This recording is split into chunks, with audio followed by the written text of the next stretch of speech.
జనగణన పూర్తయిన తర్వాత 2027లో మున్సిపాలిటీ ఎన్నికలు నిర్వహిస్తామని రాష్ట్ర మంత్రి పొంగూరు నారాయణ అన్నారు.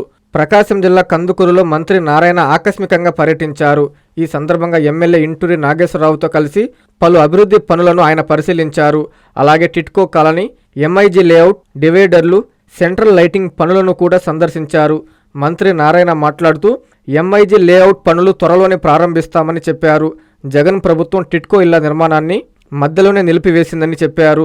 5 ఏళ్లలో 50,000 ఇళ్ల నిర్మాణాలు కూడా పూర్తి చేయలేకపోయారని ఎద్దేవా చేశారు.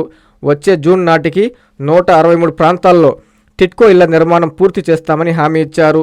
సీఎం చంద్రబాబు కందుకూరు అభివృద్ధికి ప్రకటించిన 50 కోట్లలో ఇప్పటికే 20 కోట్లు విడుదల చేశామని పేర్కొన్నారు.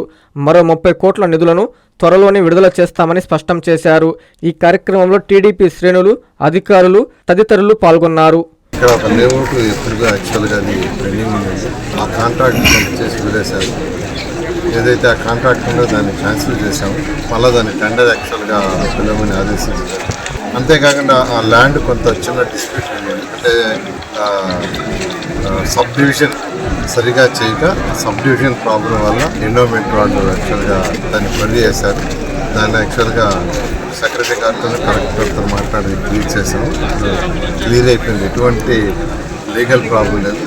ఇప్పుడు టెండర్ పిలిచి ఇమ్మీడియట్గా దాన్ని చేయమని వాళ్ళు యాక్చువల్గా నుడా డీసీ గారికి, సెక్రటరీ గారికి ఆదేశించాం. దాన్ని వెంటనే టేకప్ చేస్తారు.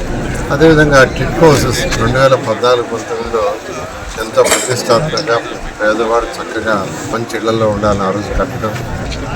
అయితే ప్రభుత్వం మారిన తర్వాత గత ప్రభుత్వం దానికి అనేక మార్పులు చేర్పులు చేసి రకరకాలుగా డిస్టర్బ్ చేసి 7 లక్షలు శాంక్షన్ చేసి ఆఖరికి 2,61,000 అన్నారు. ఇందులో కూడా 2,61,000లో కూడా ఒక 50,000 కూడా పూర్తి చేయకుండా వదిలేసిపోయారు. అయితే ఈ ప్రభుత్వం వచ్చిన తర్వాత ముఖ్యమంత్రి గారు రేపు జూన్ ఎన్నికి ఇవన్నీ కంప్లీట్ చేయాలని ఆదేశించారు. దాని మీద దాదాపు 163 దగ్గర ఈ టిట్కో హౌస్ ఉంటే 100 ప్లేసుల్లో టిట్కో హౌస్ని కన్స్ట్రక్షన్ మొదలుపెట్టారు. మిగతా కూడా తొందరలో మొదలు పెడతారు. ఈరోజు కందుకూరు మున్సిపాలిటీలో ఉన్న ఈ టిట్కో హౌస్ నేను శాసనసభ్యులు, ప్రజాప్రతినిధులు రావడం జరిగింది. అధికారులు ఇక్కడ కొన్ని చిన్నవి అడిగారు. ఇక్కడ ఏదో ట్యాప్ కనెక్షన్స్ ఒక 3 ఎక్స్ట్రాగా ఏర్పాటు చేయమని, ఒక టెంపుల్ కావాలన్నారు. దానికి ఆల్రెడీ టీటీడీ వాళ్ళతో మాట్లాడాము. వాళ్ళు ఒక 25 lakhs శాంక్షన్ చేస్తున్నారు. వెంటనే లెటర్ పెట్టమని యాక్చువల్ చెప్పడం జరిగింది. అన్నిటికంటే ఇంపార్టెంట్ ఇక్కడికి వచ్చే రోడ్డు సరిగా లేదు. అది మట్టి రోడ్డుగా ఉంది. దానికైతే ఆల్రెడీ టెండర్ పిలుచున్నారు. అది వీలైన తొందరలో దాన్ని కూడా కంప్లీట్ చేయాలి. గౌరవ మంత్రి గారు నారాయణ గారు మేము ఇప్పుడు మన మున్సిపాలిటీకి అవసరం ఉన్నా ఇమీడియట్గా రెస్పాండ్ అయ్యి ఈరోజు అని చెప్పి నేను గర్వంగా చెప్తా ఉన్నా. అలాగే ఫిబ్రవరిలో గౌరవ ముఖ్యమంత్రి గారు కూడా మన నియోజకవర్గానికి రావడం, ఈ స్వచ్ఛంద కార్యక్రమానికి ఆ రోజు 50 కోట్ల నిధులు మన నియోజకవర్గానికి ఇస్తానని హామీ చెప్పాడు.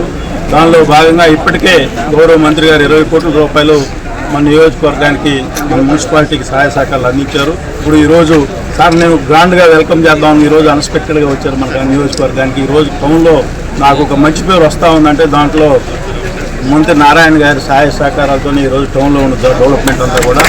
అలాగే ఫ్యూచర్లో కూడా ఆ 50 కోట్ల నిధులు అంతకుముందు ముఖ్యమంత్రి రామాయపట్నం కోర్టు దగ్గరకు వచ్చినప్పుడు 20 కోట్లు 25 కోట్లు ఇస్తానని చెప్పి కనీసం పట్టించుకున్న పరిస్థితి లేదు.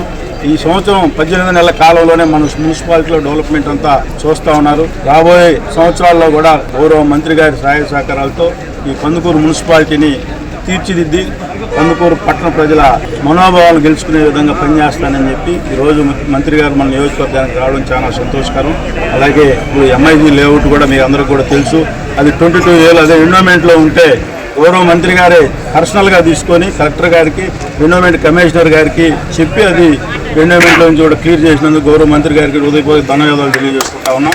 ఇప్పుడు ఏదైతే ఎంఐజీ లేఅవుట్ ఉందో ఆ ల్యాండ్ కూడా మళ్ళీ ఫర్దర్ డెవలప్మెంట్ చేసేసి అది కూడా వచ్చే ఇన్కమ్ను కూడా గౌరవ మంత్రి గారు మన మున్సిపాలిటీకి ఖర్చు పెట్టుకోమని చెప్పడం చాలా సంతోషకరం. అది త్వరలోనే డెవలప్మెంట్ చేసేసి పట్టణంలో ఉన్న ఎవరైతే అంటే ఇంతకుముందు రేట్ ఎక్కువ పెట్టారు దాన్ని కూడా మంత్రి గారు పర్సనల్గా తీసుకుని దాన్ని కూడా రేట్ తగ్గించడం కూడా జరిగింది. అవన్నీ కూడా మార్కెటింగ్ చేసి కంపల్సరీగా మున్సిపాలిటీ డెవలప్మెంట్కి మంత్రి గారి సహాయ సహకారాలతో ఈ మున్సిపాలిటీని ముందుకు తీసుకోబోతానని చెప్పి అందరూ తెలియజేసుకున్నాం. ఈరోజు మన మున్సిపాలిటీ అవసరాలు ఇంకా ఉన్నాయి. గౌరవ మంత్రి గారి దృష్టికి కూడా తీసుకెళ్తాం. మంత్రి గారు మాట్లాడతారు. అందరికీ అందుబాటులో క్యాన్సర్ వైద్యం ఇప్పుడు నారాయణ హాస్పిటల్లో. Department of oncology. మా అంకాలజీ నిపుణుల వైద్య బృందం. Doctor N Srividya, senior consultant medical oncologist. Doctor B Manobhiram, senior consultant surgical oncologist. Doctor P Gurusai Ratnapriya, senior consultant radiation oncologist.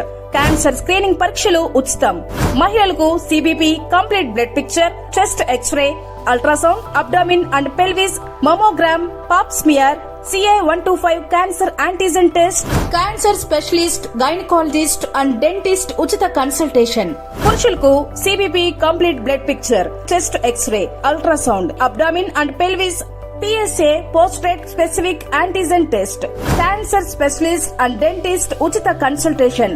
ఈ ఉచిత స్క్రీనింగ్ ప్యాకేజీలు మే 3వ తేదీ వరకు మాత్రమే. సంప్రదించండి super speciality block, first floor, B3.